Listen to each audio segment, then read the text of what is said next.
Au nom du Père, du Fils et du Saint-Esprit.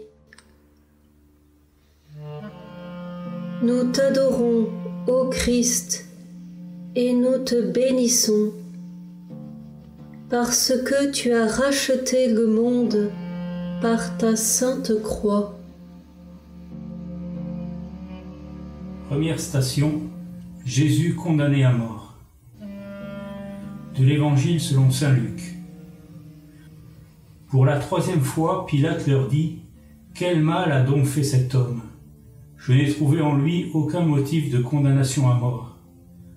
Je vais donc le relâcher après lui avoir fait donner une correction. » Mais ils insistaient à grands cris, réclamant qu'il soit crucifié, et leurs cris s'amplifiaient. Alors Pilate décida de satisfaire leur requête. Il relâcha celui qu'il réclamait, le prisonnier condamné pour émeute et pour meurtre, et il livra Jésus à leur bon plaisir. Pilate s'adresse aux grands prêtres et à la foule, nous dit saint Luc. Il leur parle par 3 fois. « Je ne trouve rien de coupable en cet homme. Je n'ai trouvé cet homme coupable d'aucun des crimes dont vous l'accusez. Et enfin, je n'ai rien trouvé en lui qui mérite la mort. » Il répercute la voix de sa conscience. Mais submergé par ceux qui criaient « Crucifie-le, crucifie-le », il céda. Il est le seul à pouvoir prononcer une condamnation à mort. Les Juifs, eux, n'en ont pas le droit. Voilà pourquoi ces derniers font pression sur lui. A-t-il peur pour lui-même, ou bien craint-il une crise sérieuse dans les relations entre les autorités romaines et l'aristocratie locale? La déclaration d'innocence de Jésus, surtout répétée 3 fois, aurait dû déboucher sur sa libération. Au lieu de cela, c'est la condamnation à mort qui est prononcée. Manifestement, la conscience de Pilate ne pèse pas lourd dans ses actes. Le droit, spécialité des Romains, que le procès était supposé défendre, est bafoué. Aristote, le sage païen, a pourtant écrit « Il est sans doute certains actes auxquels on ne peut se laisser contraindre. Au contraire, il faut plutôt mourir en subissant les plus terribles tourments. » Ainsi, Pilate se montre-t-il en dessous de sa tâche et agit à l'encontre de ce que sa culture a de meilleur. Mais à travers la lâcheté des hommes, le dessein d'amour de Dieu s'accomplit. 2e station, Jésus est chargé de la croix. De la première épître de saint Pierre. Dans son corps, il a porté nos péchés sur le bois de la croix, afin que nous puissions mourir à nos péchés et vivre dans la justice. C'est par ces blessures que vous avez été guéris. Au milieu d'une foule vociférant, haineuse, barbare, voici Jésus, visage lumineux de douceur, corps tuméfié des outrages de la flagellation, couronne d'épines lui transperçant le crâne. Des bourreaux le chargent d'une énorme croix. Oui, Jésus a vraiment souffert dans son corps. D'autres hommes ont vécu de telles douleurs, mais lui, Jésus, l'homme-Dieu, ce sont toutes les souffrances physiques du monde qu'il porte en ce jour avec ceux qui ont faim en Inde et en Afrique, avec les sans-abri qui ont froid, avec les travailleurs surchargés, les soignants épuisés et les malades. Et il leur dit, et il nous dit, « Je suis avec toi, donne-moi ta souffrance, je suis venu pour la porter avec toi. »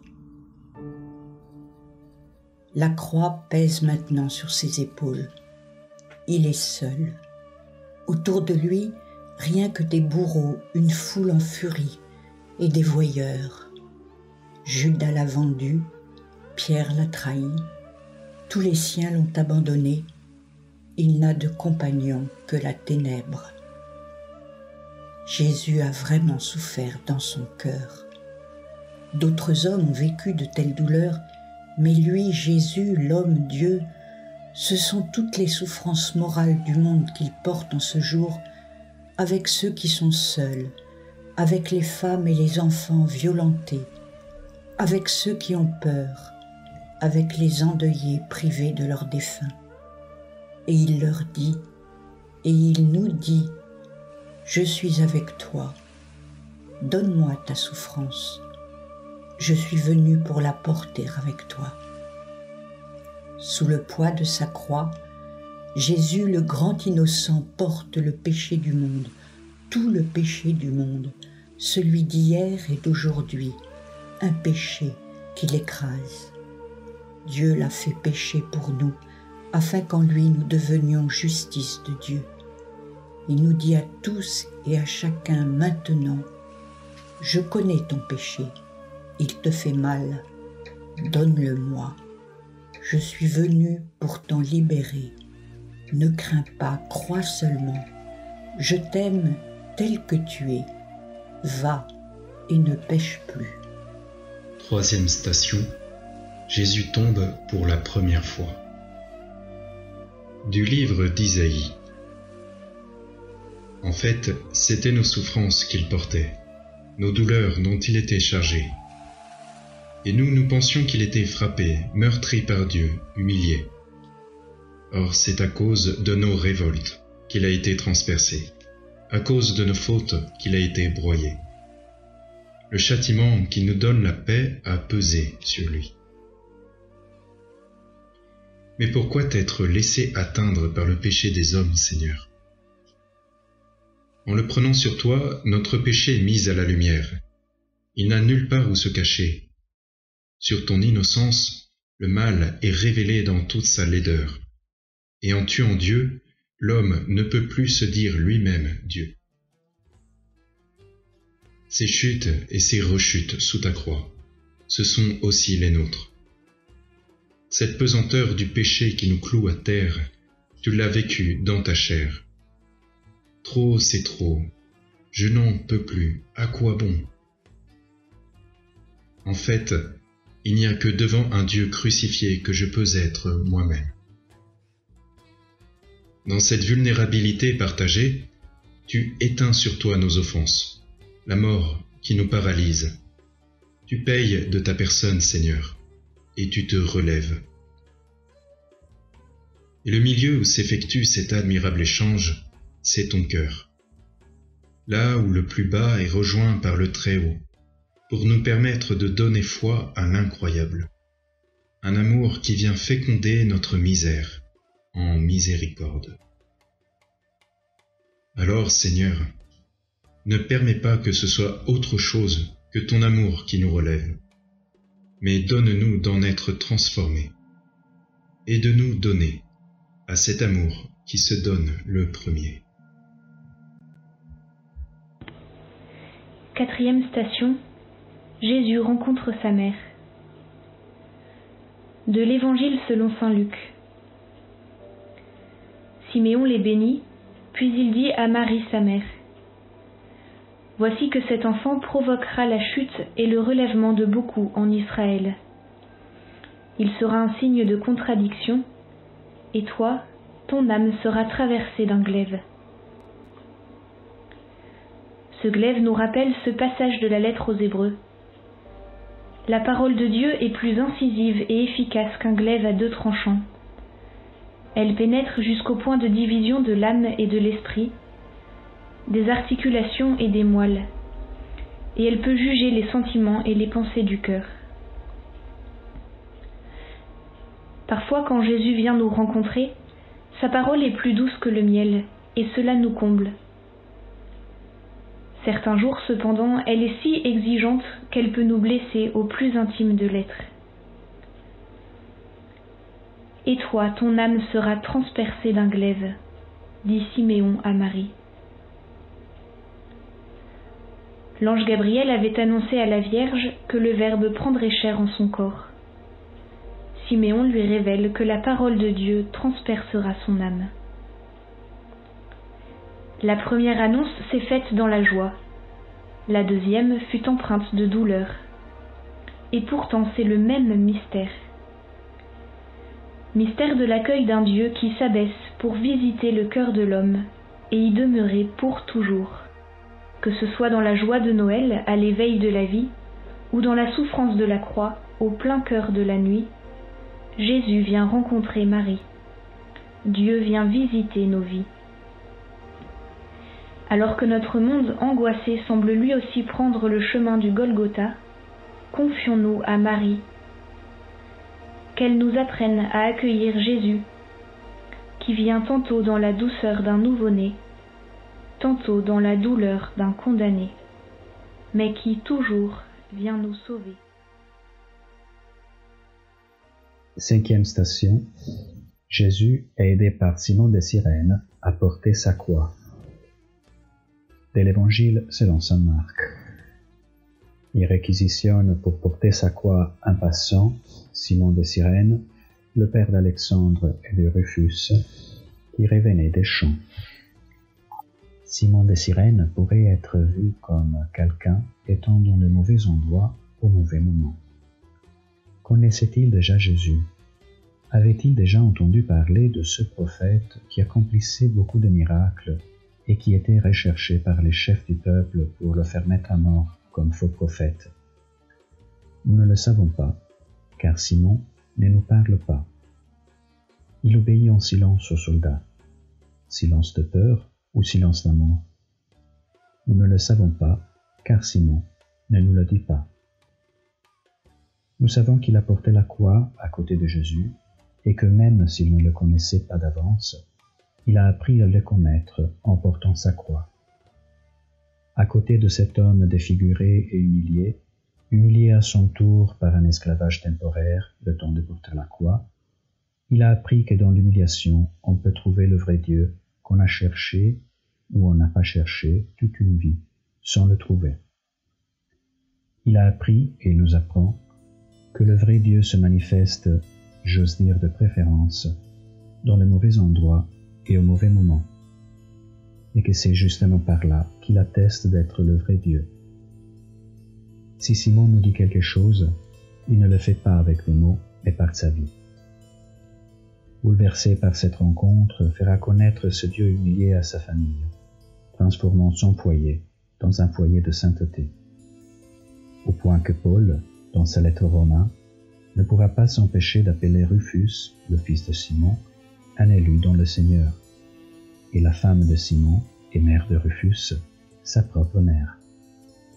Voilà le témoignage que nous laisse Simon, non pas des vaines paroles, mais les fruits concrets de sa conversion. Voilà à quoi il nous appelle à nous aussi, non pas des paroles vides, mais à œuvrer pour le royaume.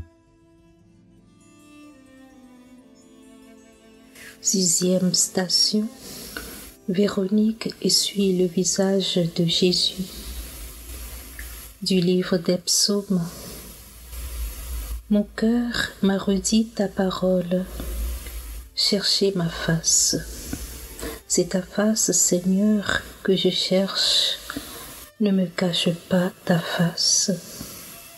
N'écarte pas ton serviteur avec colère.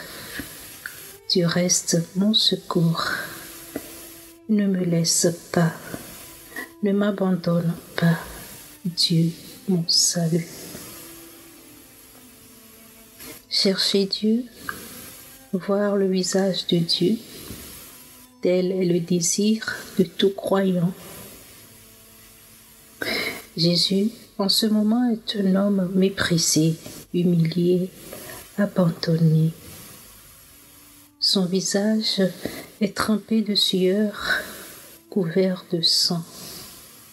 Il est défiguré, sans beauté ni éclat, nous dit le prophète Isaïe.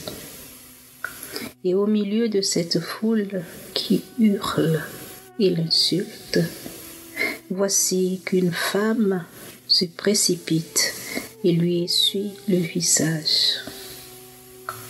Geste simple, courageux, fait en silence.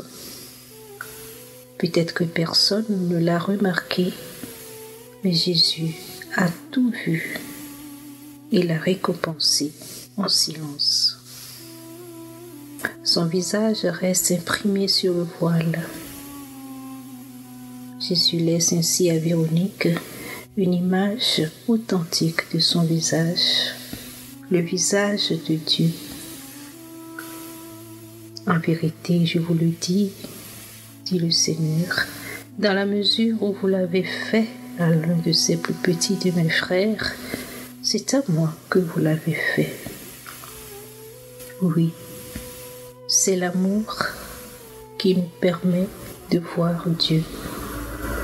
Ainsi, comme le voile de Véronique, le Seigneur imprime ses traits sur chaque acte de charité que nous posons les uns pour les autres.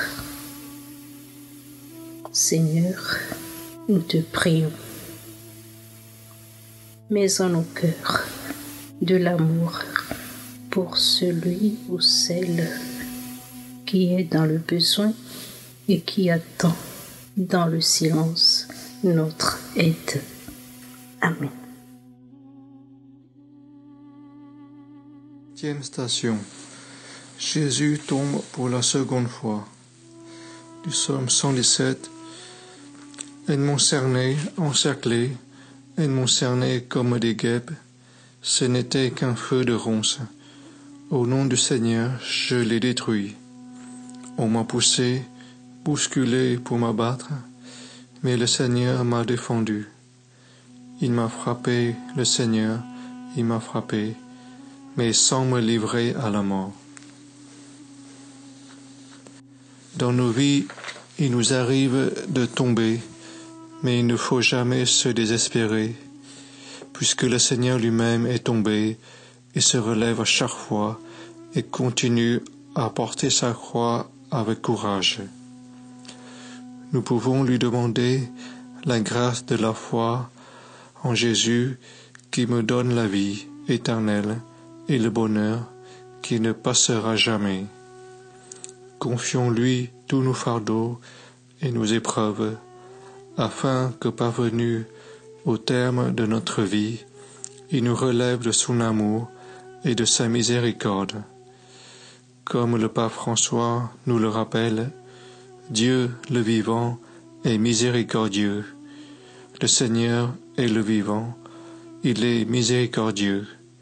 Cette foi en Jésus nous rend libres et heureux. 8e station. Jésus rencontre les femmes de Jérusalem. De l'Évangile selon saint Luc.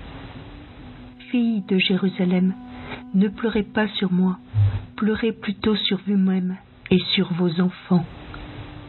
Jésus, en s'adressant aux filles de Jérusalem qui se frappaient la poitrine et se lamentaient sur lui, retourne la situation. Cette longue passion qu'il est en train volontairement de subir, ce sont nos péchés qui en sont responsables. Et nos pleurs devraient donc être des larmes de reconnaissance pour celui qui est. Car celui qui est, de tout temps, s'avance vers le lieu de son offrande par un don de tout lui-même pour s'offrir au Père qu'il attend les bras ouverts pour nous délivrer de tout ce qui nous éloigne d'eux. Mais pour cela, il a besoin que nous lui offrions à notre tour un cœur contrit et plein de larmes, pour qu'il puisse nous faire communier pleinement à ce don offert, celui de devenir les bénis de son Père à travers l'offrande qu'il vit dans sa chair. 9e station. Jésus tombe pour la 3e fois. De la lettre de saint Paul apôtre aux Romains. Qui pourra nous séparer de l'amour du Christ? La détresse, l'angoisse, la persécution, la faim, le dénuement, le danger, le glaive. Mais en tout cela, nous sommes les grands vainqueurs, grâce à celui qui nous a aimés. Jésus est lourd d'une humanité grévée par le péché. et il chute maintenant. Il chute sur le sol dont le Père nous a pétris, comme si rien ne pouvait échapper au projet du salut. Il chute avec tous ceux qui, désespérés, désemparés, angoissés, emprisonnés, n'ont plus la force de poursuivre la route. Il tombe aujourd'hui pour rejoindre ceux que la maladie ou l'angoisse du lendemain laisse désorientés. Jésus tombe pour la 3e fois, point ultime de sa descente. Avant d'être élevé sur la croix, Jésus descend au plus bas de notre humanité blessée, comme il atteindra les enfers pour les éclairer de sa lumière éternelle. De notre humanité altérée et compliquée, Jésus n'a rien ignoré. Il se relève maintenant et poursuit son chemin. La souffrance de plus en plus prégnante, son corps de plus en plus lourd du poids de nos péchés. Mais il marche vers sa victoire. Il marche vers notre victoire, puisqu'en accomplissant sa passion, il rassemble l'humanité dans un même geste d'amour. Contemplons de quel amour nous sommes aimés, pour que nous sachions envisager nos vies à la lumière de cet amour qui a vaincu la mort.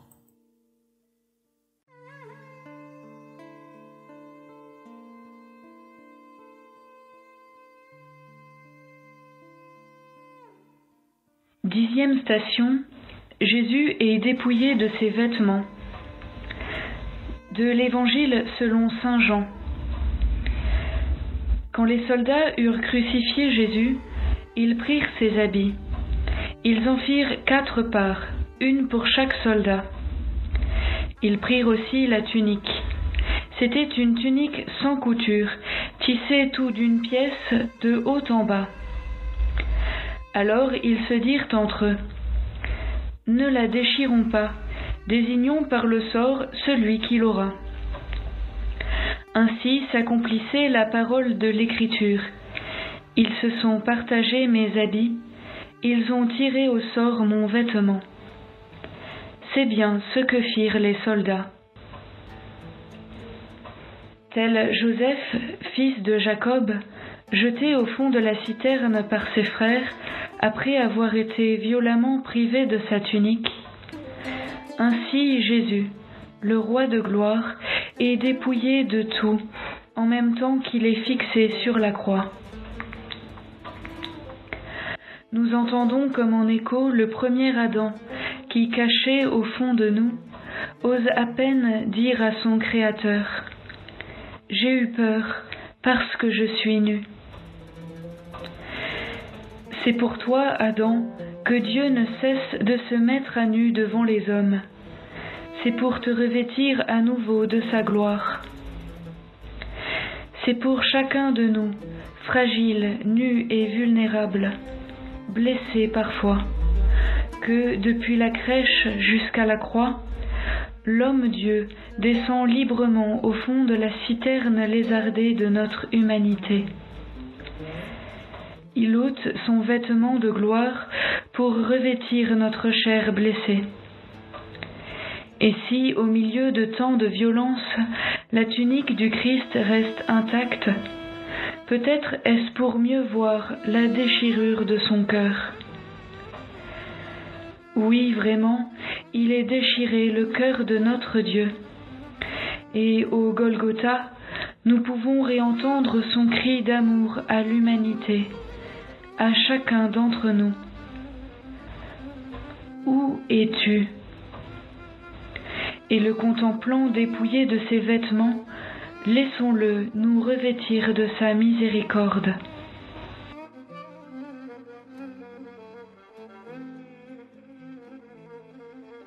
Onzième station. Jésus est crucifié.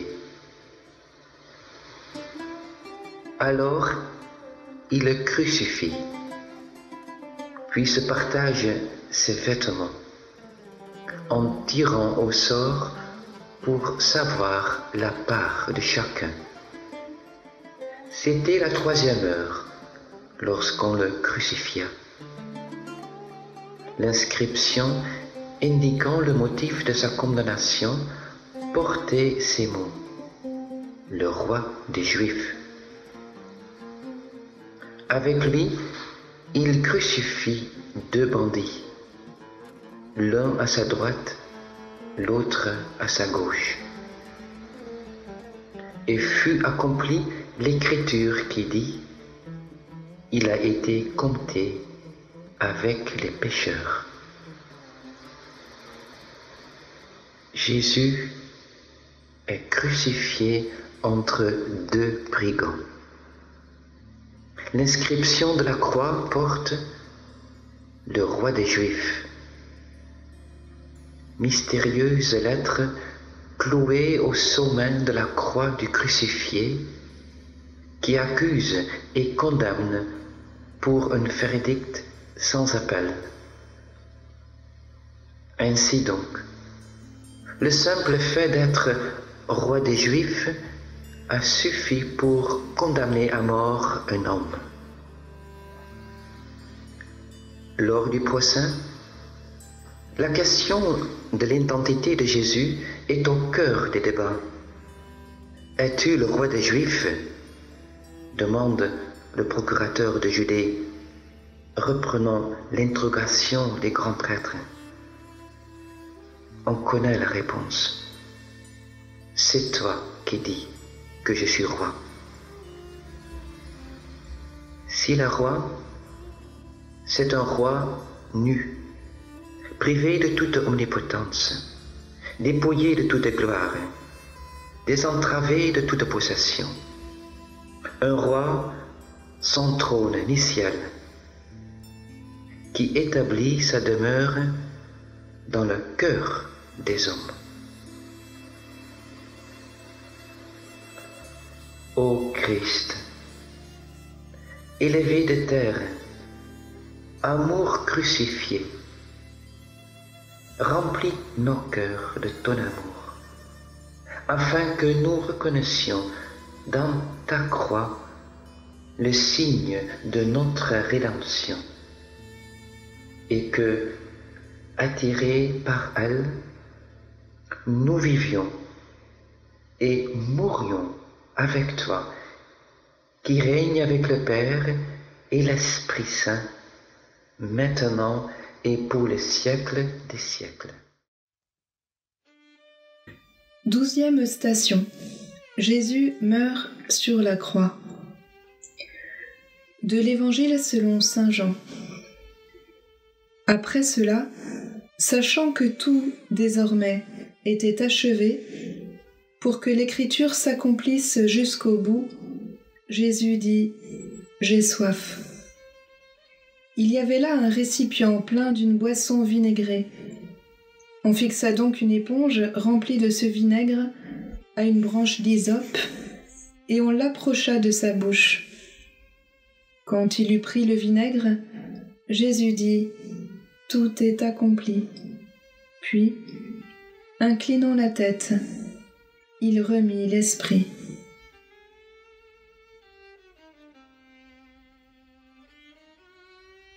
Jésus, tu es crucifié entre 2 brigands, toi l'innocent, et la douleur t'asphyxie.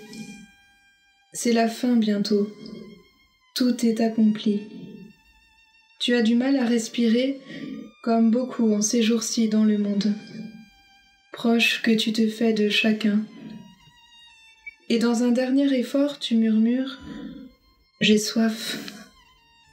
J'ai soif de vous, de votre conversion, de votre changement. J'ai soif de toi, de ta vie, de ton salut, de ton ciel. J'ai soif de ton bonheur éternel, et c'est pourquoi je me donne tout entier, tout livré sur la croix, enivré d'amour, assoiffé toujours. Nous n'avons plus de vin depuis longtemps, Depuis Cana, nous n'avons pas fait tout ce que tu nous as dit. Plus d'eau même, puisque tant de fois nous avons méprisé ton puits. Nous n'avons plus que du vinaigre, âcre, celui de nos actions tiédies, mal tournées. Mais tu en as tout bu, jusqu'à la lie, pour nous rendre à ta vie, pour faire jaillir en nous la source de ton esprit. Voici, Seigneur, nous t'offrons le vinaigre de nos cœurs pécheurs. Remets en eux ton esprit, convertis-les en toi. Incline la tête vers nous aussi, tout doucement. Nous aurons soif de toi, de ta vie, de ton salut, de ton ciel. Nous étancherons ta soif en la partageant.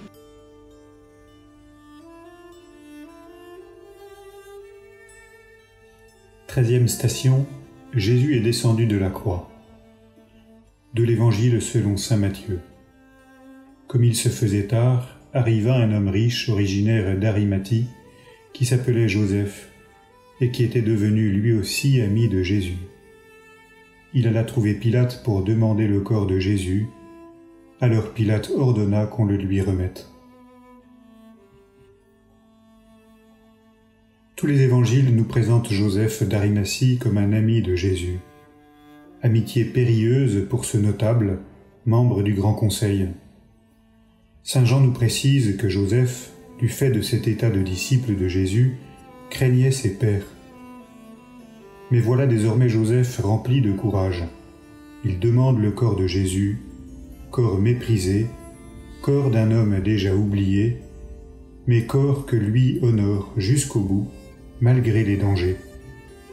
Et quelle est donc la source de ce courage, si ce n'est l'amour? Jésus, tu es désormais absent aux yeux de tes amis, mais déjà la grâce travaille les cœurs de ceux qui t'aiment jusqu'à la fin, de ceux qui t'aiment comme tu les as aimés. À la suite de Joseph, emplis-nous de ton esprit, apprends-nous à aimer par-delà les ténèbres de la peur et de la mort. 14e station, Jésus est mis au tombeau. De l'Évangile selon saint Jean. À l'endroit où Jésus avait été crucifié, il y avait un jardin, et dans ce jardin, un tombeau neuf, dans lequel on n'avait encore déposé personne. C'est là qu'ils déposèrent Jésus. Dans le jardin, là où tout avait commencé, là apparemment tout finit. Le jardin du premier jour où poussent toutes sortes d'arbres séduisants à voir et bons à manger, et l'arbre de vie au milieu du jardin.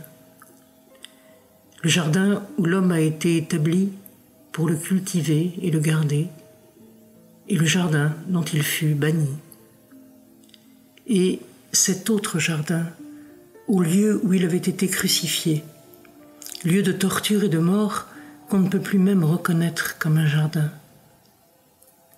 Tout pourrait s'arrêter là. La vie de l'homme scellée avec la pierre. La vie simplement devenue une course à la mort. Mais au jardin, le tombeau est neuf. Personne encore n'y avait été mis, car tous étaient jusqu'alors prisonniers, enserrés dans la mort. Le tombeau neuf devient la matrice où se forme et se tisse l'homme nouveau. L'homme-dieu, qui repose sur la pierre, lui-même est pierre de fondation, la pierre angulaire du temple de l'Église, de la mère Église, où s'enfante un peuple nouveau, l'homme sauvé. L'homme-dieu qui repose au long du grand sabbat va s'éveiller, se relever dans le jardin, et à sa suite, passant par la porte étroite du tombeau, les hommes, un par un, chacun de nous va se relever dans le jardin d'éternité que décrit l'Apocalypse. Le jardin, au cœur de la ville, où fleurit et fructifie 12 fois l'an l'arbre de la vie.